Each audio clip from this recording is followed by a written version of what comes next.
चलिए फ्रेंड्स, देखिए विद्युत शक्ति के बारे में बात कर रहे थे। तो P बराबर क्या होता है, W/T होता है ना। हमने बोला था P बराबर W/T, ठीक है, पढ़ा चुका हूँ ये, ठीक है। और विद्युत शक्ति P बराबर एक होता है आपका, P बराबर क्या होता है, V/I, ये फार्मूला ध्यान रखिएगा। अब P बराबर होता है, एक होता है V/I, एक होता है I²R, है ना, और एक होता है V²/R। ये फार्मूला आप पावर का याद रखिएगा, शक्ति का याद रखिएगा। और 1 किलोवाट हमने बताया था, 1 किलोवाट बराबर क्या होता है, 1000 वाट होता है। क्या होता है, 1000 वाट होता है ना, ठीक है। और एक और ध्यान में रखिए, 1 किलोवाट बराबर आपका होता है 1.36 हॉर्स पावर। ये कोई ध्यान में नहीं रखेगा, आप ध्यान में रखिए। 1 किलोवाट बराबर होता है 1.3, 1 किलोवाट बराबर होता है 1.3 हॉर्स पावर के बराबर होता है, ठीक है। इसमें देखिए एक हम थोड़ा सा और एक बता दे रहे हैं आपको कि P जो होता है P बराबर I²R होता है ना, I²R होता है। तो श्रेणी क्रम में सभी प्रतिरोध जो होते हैं, I जो होता है हमारा क्या होता है, कांस्टेंट होता है, हमने आपको बताया था। तो P अनुक्रमानुपाती R क्या आ जाएगा, P अनुक्रमानुपाती R के बराबर आ जाएगा, ठीक है। चलिए अब हम बात करते हैं विद्युत ऊर्जा की, बात कर लेते हैं। तो विद्युत ऊर्जा है ना, विद्युत ऊर्जा की बात कर लेते हैं। अब इसका अगर बात करें विद्युत शक्ति का, आपको पता है ये क्या हो जाएगा, वाट प्रति सेकंड, है ना, वाट प्रति सेकंड, है ना। वाट प्रति सेकंड नहीं, जूल प्रति सेकंड इसका क्या हो जाएगा, मात्रक हो जाएगा। क्लियर हुई बात। विद्युत ऊर्जा की बात करते हैं। तो विद्युत ऊर्जा जो होती है, विद्युत विभवांतर धारा तथा समय का गुणनफल होता है। जो ऊर्जा होती है, ये हमारा क्या होता है, विभवांतर धारा और टाइम क्या होता है, इसका गुणनफल होता है। इसका क्या होता है, गुणनफल होता है। कौन, विद्युत ऊर्जा। और इसके बराबर आप लिख सकते हैं कि VIT क्या लिख सकते हैं, VIT I²RT, है ना, और V²T/R, ये E के लिए आपका अवेलेबल रहता है, E के लिए ये फार्मूला है, ठीक है। इसमें क्या है कि E बराबर VIT I²RT V²T/R। इसमें क्या है कि और इसका हम विद्युत ऊर्जा की बात करें, इसका जो मात्रक होता है वाट घंटा होता है। क्या होता है, वाट घंटा होता है। क्या होता है, वाट घंटा होता है। इसे किससे प्रदर्शित करते हैं, इससे प्रदर्शित करते हैं। किससे प्रदर्शित करेंगे, इससे प्रदर्शित करेंगे। और 1 किलोवाट घंटा बराबर 3.6 × 10⁶ जूल होता है। 6 क्या होता है, जूल होता है, ठीक है। और 1 कैलोरी बराबर क्या होता है, तो 1 कैलोरी बराबर आपका होता है 4.186 जूल के बराबर होता है, ठीक है। समझ बात आई, तो ये ध्यान में रखिएगा, ठीक है। अब देखिए हम आते हैं नेक्स्ट किरचॉफ के नियम पर आते हैं कि किरचॉफ का नियम क्या है। तो किरचॉफ का जो नियम होता है, ये डीसी परिपथों के लिए काम करता है, जटिल प्रकार के। पहला ध्यान में रखिएगा, किरचॉफ का जो नियम होता है किस पर होता है, डीसी, जो डायरेक्ट करंट होता है ना, डीसी परिपथों के लिए किसके लिए, दो नियम इन्होंने प्रतिपादित किए, ठीक है। पहला जो नियम है विद्युत धारा का नियम। विद्युत धारा का नियम को हम क्या बोलते हैं, पहला बोलते हैं संधि का नियम। क्या बोलते हैं, संधि का नियम भी बोलते हैं और संधि के नियम भी बोलते हैं। और ये क्वेश्चन पूछता है, ये आवेश संरक्षण पर आधारित होता है। किस पर आधारित, आवेश संरक्षण पर आधारित होता है। आवेश संरक्षण पर क्या होता है, आधारित होता है। किस पर आधारित होता है, आवेश संरक्षण पर आधारित होता है। इसे केसीएल बोलते हैं। क्या, KCL, Kirchhoff current law, KCL बोलते हैं, किरचॉफ करंट लॉ, है ना। केसीएल बोलेंगे, किरचॉफ करंट लॉ बोलेंगे। क्या बोलेंगे, किरचॉफ करंट लॉ बोलेंगे। क्लियर होगी बात, बिल्कुल। जो आता है हम उसको आपको बता दे रहे हैं, ठीक है।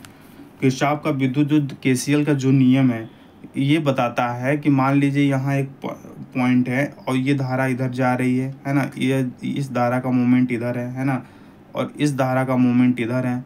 जो हमारी धाराएं आ रही हैं इस पॉइंट पर, जो हमारी धाराएं आ रही हैं, बताते हैं आपको क्या होता है।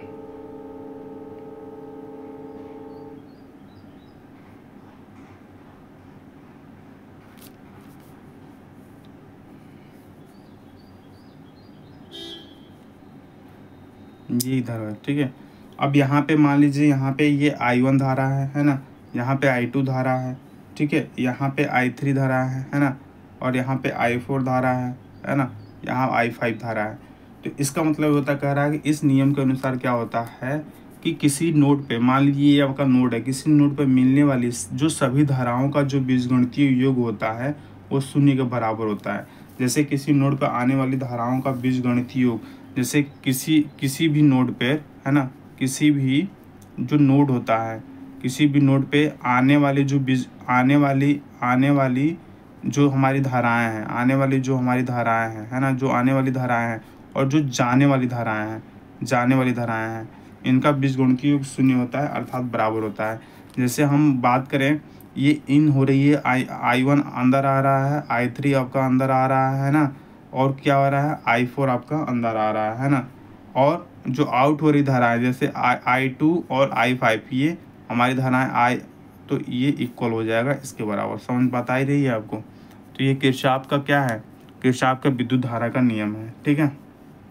समझ बात आई, किरचॉफ के विद्युत धारा का नियम है किरचॉफ। अब देखिए, अब आप इसको नोट कर सकते हैं, या तो धारा जो अंदर आ रहा है उसको पॉजिटिव मानिए और जो जा रहा है उसको निगेटिव मानिए। क्लियर हो रही बात कि नहीं हो रही है? तो नोड से जाने वाली धारा को ऋणात्मक मान लीजिए और आने वाली धारा को दर्शाते हुए माना जा सकता है ना। जैसे अगर जो धारा जा रही है बाहर, नोड से जो बाहर धारा जा रही है, तो इसको आप क्या मानिए, बाहर जा रही है तो इसको ऋणात्मक मान लीजिए, जो अंदर आ रही है उसको धनात्मक मान लीजिए, ठीक है। अब आते हैं किरचॉफ का वोल्टता का नियम। ये किरचॉफ के वोल्टता का नियम क्या होता है, ठीक है। तो किरचॉफ के वोल्टता का नियम ये होता है, इस नियम के अनुसार अगर कोई क्लोज सर्किट है, क्या है, क्लोज सर्किट है ना, क्लोज सर्किट है, तो क्लोज सर्किट में जो आपका वोल्टेज होगा, क्या होगा, जो वोल्टेज होगा तथा प्रतिरोध होगा, है ना, वोल्टेज तथा प्रतिरोध के जो क्रॉस वोल्टेज होगा, है ना, क्रॉस वोल्टेज का जो ड्रॉप होगा, है ना, क्रॉस वोल्टेज का जो ड्रॉप होगा उसका बीजगणितीय योग शून्य होगा। बीजगणितीय योग क्या होगा, उसका बीजगणितीय योग क्या होगा, शून्य होगा। और किरचॉफ का जो वोल्टता का नियम है, ठीक है, ये इसे क्या बोलते हैं, इसे लूप या पास का नियम कहते हैं। लूप या पास का नियम कहते हैं। क्या बोलते हैं, लूप या पास का नियम कहते हैं। क्या बोलते हैं, लूप या पास का नियम बोलते हैं। ये किस पर आधारित होता है, ये ऊर्जा के संरक्षण पर आधारित होता है। किसके आधार पर, ऊर्जा के संरक्षण पर आधारित होता है। ऊर्जा के संरक्षण पर क्या है, आधारित है। किस पर आधारित है, ऊर्जा के संरक्षण पर आधारित होता है। क्लियर हो रही है बात कि नहीं हो रही है? बिल्कुल क्लियर होनी चाहिए। समझ बात आ रही है? अब हम व्हीटस्टीन सेतु की बात कर लेते हैं कि व्हीटस्टीन सेतु के बारे में बात करेंगे क्या होता है। तो पहला जो इससे क्वेश्चंस बनता है, इससे ये बनता है जैसे कि यहाँ हमारे प्रतिरोध हमारे जुड़े हुए हैं, है ना, प्रतिरोध इसमें कंबाइंड जुड़े हुए हैं, प्रतिरोध श्रेणी में भी संयोजन में भी।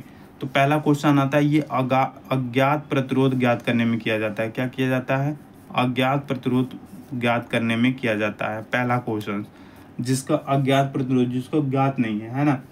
और व्हीटस्टोन में जो आपके व्हीटस्टोन में कितने प्रतिरोध जुड़े होते हैं, तो व्हीटस्टोन में आप कहेंगे कि 4 प्रतिरोध जुड़े होते हैं। कितने प्रतिरोध जुड़े होते हैं, 4 प्रतिरोधों को जोड़ा जाता है। तीसरा जो क्वेश्चन बन सकता है, ठीक है, 4 प्रतिरोध जुड़े होते हैं, ठीक है। अब इसके बाद अगर हम बात करें, अगर इसको हम वैल्यू निकालें, इसका हम वैल्यूएशन निकालें, तो इसमें होता है P/Q, पहले P फिर Q, P/Q बराबर क्या होता है, R/S होता है ना, P/Q बटा R/S। ये कब होता है, यह संतुलन सेतु के लिए वैलिड है। ये जो संतुलन सेतु होगा, संतुलन सेतु के लिए वैलिड है, संतुलन सेतु के लिए वैलिड होता है, वैलिड है, ठीक है। अगर हम S की वैल्यू निकालें, तो S की वैल्यू निकालें तो QR/P हो जाएगा। क्या हो जाएगा, QR/P हो जाएगा, ठीक है। एक क्वेश्चन और पूछता है कि जब गैल्वेनोमीटर में क्या करते हैं, जब गैलोनोमीटर, है ना, जब गैलोनोमीटर में प्रवाहित धारा का मान, किसमें, प्रवाहित धारा का मान शून्य होता है, तो उस कंडीशन में शून्य है, तो उस कंडीशन में जो हमारा सेतु होगा, क्या होगा, सेतु होगा, वो संतुलित अवस्था में होगा। किस में होगा, संतुलित अवस्था में होगा। क्लियर बात। अब देखिए, यह मध्यम प्रतिरोध, एक बात ध्यान रखिएगा, यह मध्यम प्रतिरोध के लिए, यानी मध्यम प्रतिरोध यानी 1 ओम से लेकर के कितना, 0.5 मेगा ओम, है ना, मापन में क्या होता है, मापन में प्रयोग किया जाता है। क्या होता है, मापन में प्रयोग किया जाता है। भाई ध्यान रखिएगा, प्रयोग किया जाता है। तो ये रहा आपका भीष्म सेतु के बारे में। क्लियर होगी बात कि नहीं होगी, क्लियर हो रही है बात, बिल्कुल क्लियर हो रही है बात। इसके बारे में बात करेंगे हम। अब आते हैं हम वैद्युत क्षेत्र के बारे में बात करते हैं। छोटे छोटे टॉपिक को लेकर के वैद्युत क्षेत्र के बारे में बात करते हैं कि वैद्युत हमारा क्षेत्र होता क्या है। ठीक है, तो वैद्युत क्षेत्र के बारे में बात करेंगे।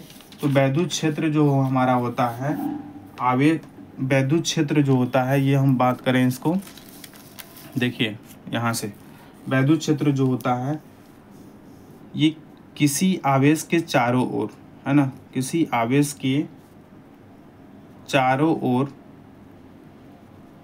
का वह क्षेत्र है ना, जिसमें अन्य आवेश उसके वैद्युत प्रभाव का अनुभव करते हैं। अर्थात अन्य आवेश अपने पर एक बल का अनुभव करता है ना, अन्य आवेश एक बल का अनुभव करता है। जैसे एक आवेश यहाँ है ना, आवेश के चारों ओर, है ना, इस आवेश के चारों ओर, है ना, एक इलेक्ट्रिक फील्ड जनरेट होती है ना, जिससे वह एक बल का अनुभव करता है, उसे वैद्युत क्षेत्र कहते हैं।